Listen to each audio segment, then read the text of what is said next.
Ice cube बनाने के लिए हमने लिया आइस ट्रे, मिंट, पुदीना पत्ता, लेमन स्लाइसेस। इस तरह हम लेमन स्लाइस रख लेंगे पहले। अब पुदीना पत्ता रखेंगे।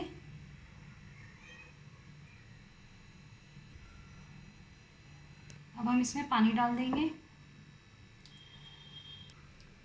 अब हम इसको फ्रीज़र में रख देते हैं। हम सारे पीसेस को जार में ट्रांसफ़र कर लेंगे। फिर इसमें डालेंगे चीनी, 1 कप डालेंगे पानी, थोड़ा सा डालेंगे ग्रीन फूड कलर। अब हम इसको ब्लेंड कर लेंगे, इसका पेस्ट तैयार कर लेंगे। पेस्ट बनकर रेडी है। अब इसमें मिलाएंगे कोल्ड वाटर, काला नमक, चाट मसाला। अब इन सबको मिक्स कर देंगे।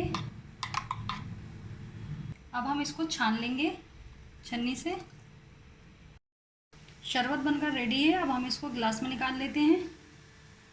आप चाहें तो इसको चाशनी में पका सकते हैं, पकाकर स्टोर कर सकते हैं ज़्यादा दिन के लिए। अब हम इसमें डालेंगे आइस क्यूब।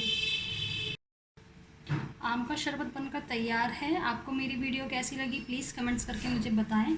मेरे चैनल को सब्सक्राइब करना ना भूलें। मेरी वीडियो को ज़्यादा से ज़्यादा लाइक शेयर कीजिए। हम फिर मिलते हैं नेक्स्ट रेसिपी के साथ।